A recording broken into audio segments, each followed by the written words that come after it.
خدا کی قسم تمہاری ہر دعا قبول ہوگی۔ رسول کریم صلی اللہ علیہ وآلہ وسلم نے فرمایا 10 بار یہ الفاظ پڑھ کر دعا مانگو، اسی وقت اللہ کا جواب آئے گا، میں نے تمہارا کام کر دیا۔ بسم اللہ الرحمن الرحیم۔ محترم ناظرین، اگر دعا کرنے والا دعا کرے اور ساتھ گناہ والے کام بھی کرتا رہے یا ان سے توبہ نہ کرے تو ایسے شخص کی دعا بارگاہ الہی میں شرف قبولیت حاصل نہیں کر سکتی۔ اس لیے دعا کرنے والے کو چاہیے کہ وہ اللہ تعالیٰ سے اپنے گناہوں کی معافی مانگے، توبہ اور استغفار کرے۔ توبہ کرنے والوں کے واقعات سن کر یقیناً ہمارا بھی گناہوں سے بچنے اور توبہ کرنے کا ذہن بنا ہوگا۔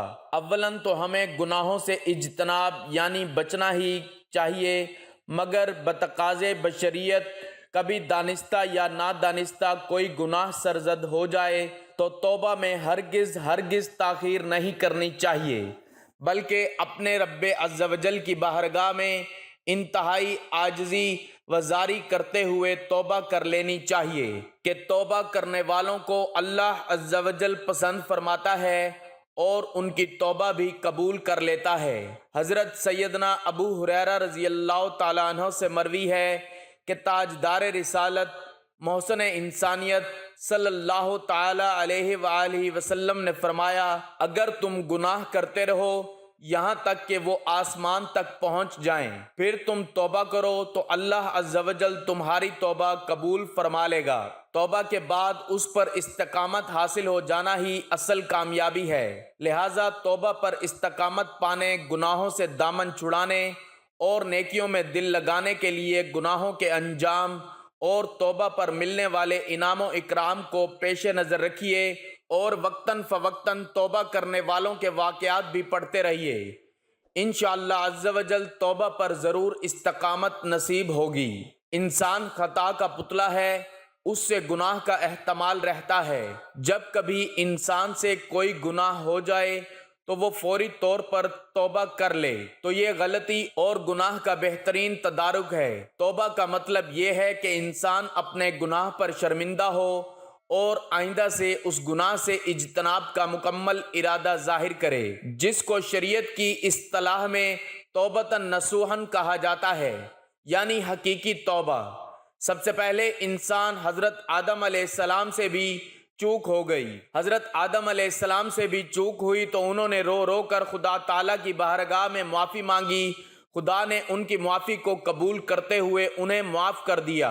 اس کے مقابلے میں شیطان سے بھی گناہ ہوا، مگر اس نے گناہ پر کوئی شرمندگی کا اظہار نہ کیا بلکہ گناہ پر ڈٹ گیا تو خدا تعالیٰ نے اس کو قیامت تک راندہ درگاہ کر دیا۔ صحابہ کرام رضی اللہ تعالیٰ عنہم میں سے بھی کئی سے بشری کمزوری کی وجہ سے گناہ سرزد ہوئے، مگر انہوں نے گناہ پر ایسی شرمندگی اور ایسی ندامت کا اظہار کیا کہ ان کی توبہ پر فرشتے بھی رشک کرنے لگے۔ یا ایھا الذین آمنوا توبوا الی اللہ توبۃ نصوحا، اے اہل ایمان اللہ کی جانب میں توبہ کرو۔ خالص توبہ یعنی خلوص دل سے توبہ کرنی ہے کہ آئندہ گناہوں سے ہر ممکن طور سے بچوں گا۔ زبانی کلامی توبہ کی تسبیح نہیں کرنی کہ توبہ بھی کرتا رہے اور گناہوں سے بچنے کی کوشش بھی نہ کرے۔ عسیٰ ربکم ان یکفر عنکم سیئاتکم، امید ہے کہ تمہارا پروردگار تمہاری برائیوں کو تم سے دور کر دے گا۔ یہ توبہ کی تاثیر ہے۔ اگر آپ کے اخلاق و کردار میں کوئی غلط شے شامل ہو گئی تھی تو توبہ کی بدولت اللہ تعالیٰ آپ کے کردار کے دامن کو دھو دے گا، اور آپ کے نامہ اعمال میں اگر دھبے لگے ہوئے تھے تو اللہ تعالیٰ ان دھبوں کو بھی صاف کر دے گا۔ وَيُدْخِلَكُمْ جَنَّاتٍ تَجْرِي مِن تَحْتِهَا الْأَنْهَارُ، اور تمہیں داخل کر دے گا ان باغات میں جن کے دامن میں ندیاں بہتی ہیں۔ لَقَدْ كَانَ فِي قَصَصِهِمْ عِبْرَةٌ لِأُولِي الْأَلْبَابِ، یقیناً ان کے واقعات صاحبان عقل کے لیے عبرت ہیں۔ ایک نمونہ خاتون آسیہ فرعون کی زوجہ تھی۔ وہ فرعون جس میں غرور و تکبر کا نشہ بھرا تھا، جس کا نفس شریر تھا اور جس کے عقائد اور اعمال باطل و فاسد تھے۔ قرآن مجید نے فرعون کو متکبر، ظالم، ستمگر اور خون بہانے والے کے عنوان سے یاد کیا ہے اور اس کو طاغوت کا نام دیا ہے۔ آسیہ فرعون کے ساتھ زندگی بسر کر رہی تھی اور فرعونی حکومت کی ملکہ تھی۔ تمام چیزیں اس کے اختیار میں تھیں۔ وہ بھی اپنے شوہر کی طرح فرما روائی کرتی تھی اور اپنی مرضی کے مطابق ملکی خزانے سے فائدہ اٹھاتی تھی۔ ایسے شوہر کے ساتھ زندگی، ایسی حکومت کے ساتھ، ایسے دربار کے اندر اس قدر مال و دولت، اطاعت گزار غلام اور کنیزوں کے ساتھ میں اس کی ایک بہترین زندگی تھی۔ ایک جوان اور قدرت مند خاتون نے اس ماحول میں پیغمبر الہی جناب موسیٰ بن عمران کے ذریعے پیغام سنا۔ اس نے اپنے شوہر کے طور طریقے اور اعمال کے باطل ہونے کو سمجھ لیا، چنانچہ نور حقیقت اس کے دل میں چمک اٹھا، حالانکہ اس کو معلوم تھا کہ ایمان لانے کی وجہ سے اس کی تمام خوشیاں اور مقام و منصب چھن سکتا ہے، یہاں تک کہ جان بھی جا سکتی ہے، لیکن اس نے حق کو قبول کر لیا اور وہ خداوند مہربان پر ایمان لے آئی اور اپنے گزشتہ اعمال سے توبہ کر لی اور نیک اعمال کے ذریعے اپنی آخرت کو آباد کرنے کی فکر میں لگ گئی۔ اس کا توبہ کرنا کوئی آسان کام نہیں تھا، اس کی وجہ سے اسے اپنا تمام مال و دولت اور منصب ترک کرنا پڑا اور فرعون و فرعونیوں کی ملامت، ضرب و ستم کو برداشت کرنا پڑا، لیکن پھر بھی وہ توبہ، ایمان، عمل صالحہ اور ہدایت کی طرف قدم آگے بڑھاتی رہی۔ جناب آسیہ کی توبہ فرعون اور اس کے درباریوں کو ناگوار گزری، کیونکہ پورے شہر میں اس بات کی شہرت ہو گئی کہ فرعون کی بیوی اور ملکہ نے فرعونی طور طریقے کو ٹھکراتے ہوئے مذہب کلیم اللہ کو منتخب کر لیا ہے۔ سمجھا بجھا کر، ترغیب دلا کر اور ڈرا دھمکا کر بھی آسیہ کے بڑھتے قدم کو نہیں روکا جا سکتا تھا۔ وہ اپنے دل کی آنکھوں سے حق کو دیکھ کر قبول کر چکی تھی۔ اس نے باطل کے کھوکھلے پن کو بھی اچھی طرح سمجھ لیا تھا، لہٰذا حق و حقیقت تک پہنچنے کے بعد اس کو ہاتھ سے نہیں کھو سکتی تھی اور کھوکھلے باطل کی طرف نہیں لوٹ سکتی تھی۔ جی ہاں، یہ کیسے ہو سکتا ہے کہ خدا کو فرعون سے، حق کو باطل سے، نور کو ظلمت سے، صحیح کو غلط سے، آخرت کو دنیا سے، بہشت کو دوزخ اور سعادت کو بدبختی سے بدل لے۔ جناب آسیہ نے اپنے ایمان، توبہ و استغفار پر استقامت کی، جبکہ فرعون دوبارہ باطل کی طرف لوٹانے کے لیے کوشش کر رہا تھا۔ فرعون نے جناب آسیہ سے مقابلہ کی ٹھان لی، غضب ناک ہوا، اس کے غضب کی آگ بھڑک اٹھی، لیکن آسیہ کی ثابت قدمی کے مقابلہ میں ہار گیا۔ اس نے آسیہ کو شکنجہ دینے کا حکم دیا اور اس عظیم خاتون کے ہاتھ پیر کو باندھ دیا اور سخت سے سخت سزا دینے کے بعد پھانسی کا حکم دے دیا۔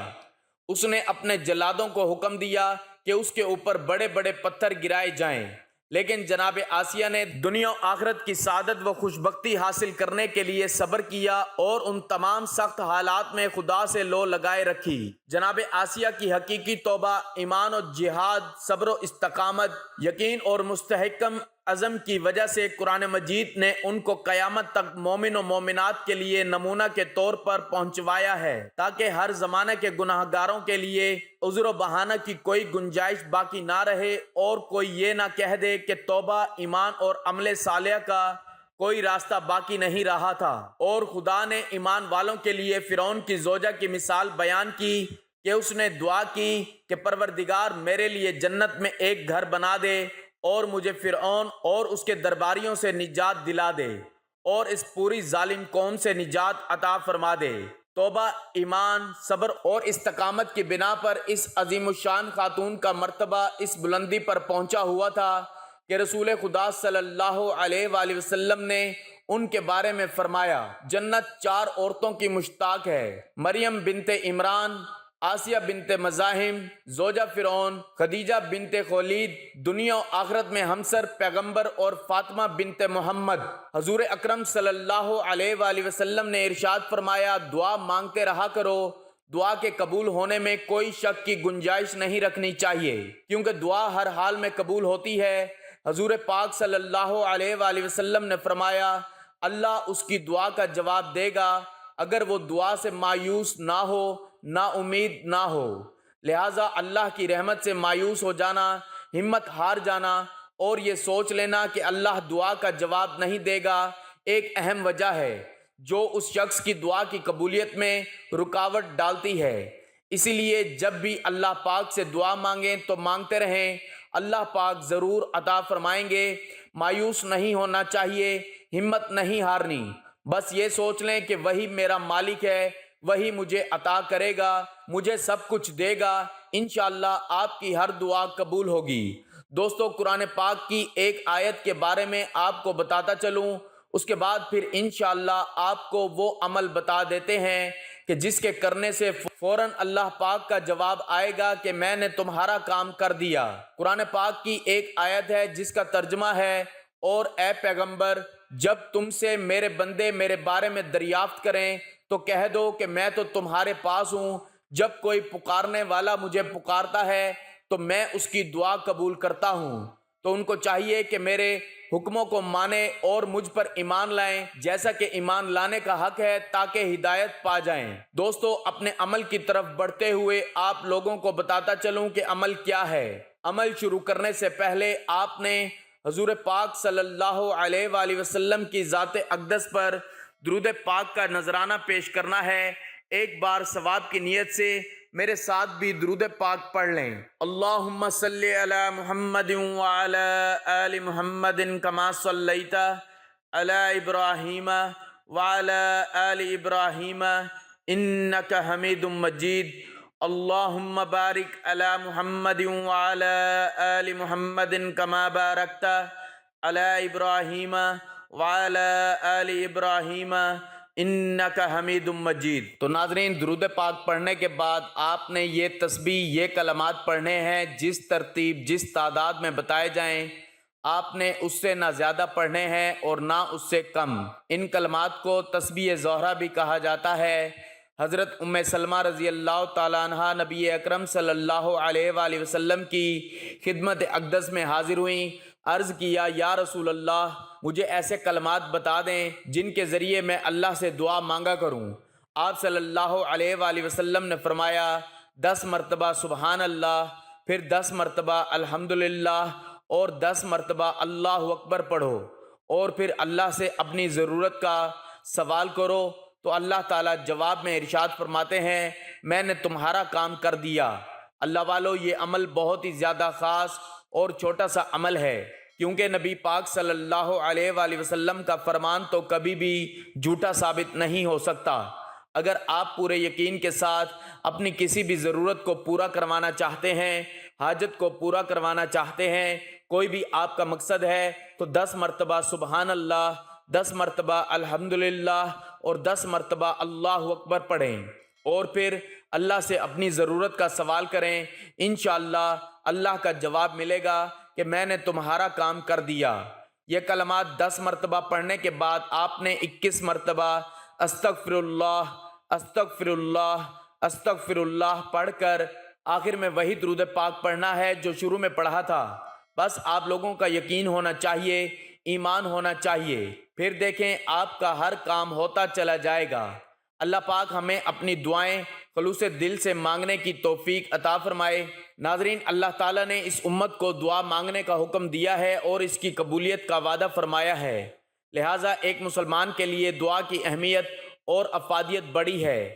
دعا کے ذریعے انسان اپنی حاجات و ضروریات کو اپنے خالق و مالک کے سامنے بغیر کسی جھجک کے پیش کر کے اپنی مراد مانگ سکتا ہے۔ جو شخص دعا نہیں مانگتا، اللہ تعالیٰ اس سے ناراض ہوتے ہیں اور اس کے لیے عذاب کی وعید وارد ہوئی ہے۔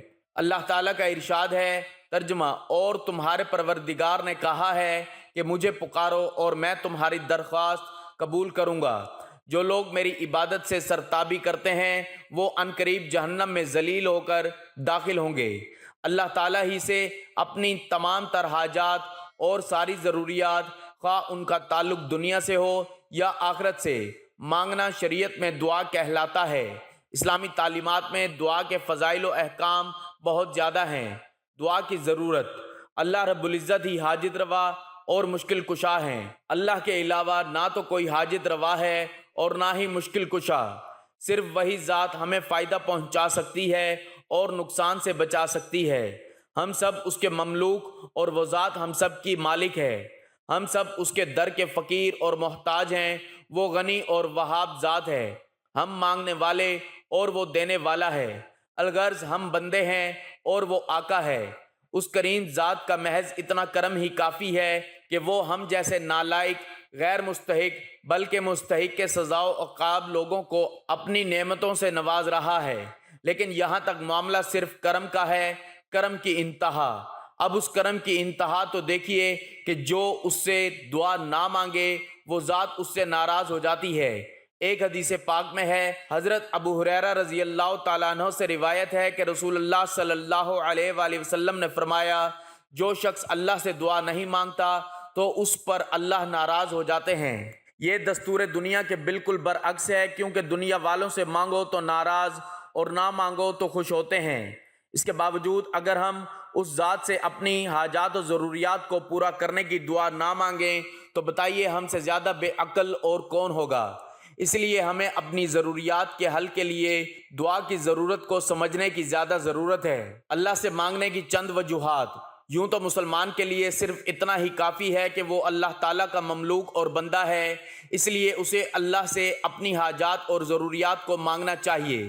مزید یہ کہ اگر غور کیا جائے تو کئی وجوہات ایسی ہیں کہ جن کا بھی تقاضا ہے کہ صرف اللہ تعالیٰ ہی سے دعا مانگنی چاہیے۔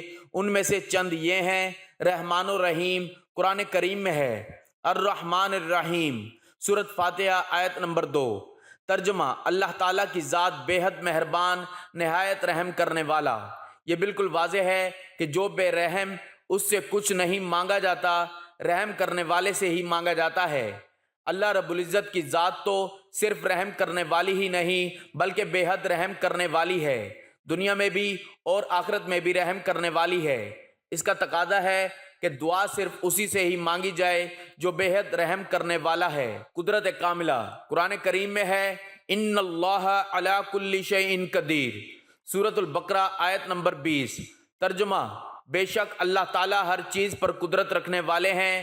جس ذات سے مانگنا ہے اس کے لیے قدرت والا ہونا بھی ضروری ہے۔ اگر اس کی قدرت ہی نہ ہو تو دعائیں کیسے قبول ہو سکتی ہیں، مرادیں کیسے پوری کرے گا؟ اس لیے یہ بھی ضروری ہے کہ دعا اس سے کی جائے جس کو ہر کام کی مکمل قدرت، اور وہ ذات سوائے اللہ رب العزت کے اور کسی کی نہیں۔ قبولیت قرآن کریم میں ہے، سورۃ البقرہ آیت نمبر 186۔ ترجمہ: اے میرے پیغمبر، جب میرے بندے آپ سے میرے بارے میں سوال کریں تو آپ فرما دیں کہ میں قریب ہوں، جب کوئی دعا کرنے والا مجھ سے دعا کرتا ہے تو میں قبول کرتا ہوں۔ اللہ تعالیٰ سے مانگنے کے لیے کہیں جانا نہیں پڑتا، بلکہ وہ ذات تو شہرک سے بھی زیادہ قریب ہے۔ اس کو پکاریں تو وہ ذات سنتی ہے اور قبول بھی کرتی ہے۔ اس لیے جب بھی مانگو اپنے رب سے مانگو، بے شک وہ ہر چیز پر قدرت رکھتا ہے۔ دعا ہے کہ اللہ تعالیٰ ہمیں حلال کھانے پینے، پہننے اور اس کی رحمت سے ہمیشہ پر امید رہنے کی توفیق عطا فرمائے، اور جتنے بھی لوگ پریشان ہیں اللہ پاک سب کی پریشانیوں کو دور فرمائے، سب کی نیک حاجت کو پورا فرمائے اور سب کو اپنے اپنے مقصد میں کامیابی عطا فرمائے۔ ناظرین، اللہ تعالیٰ کے 99 ناموں میں سے کوئی ایک نام لکھ کر کمنٹس میں ضرور شیئر کریں۔ اللہ ہم سب کا حامی و ناصر ہو، آمین۔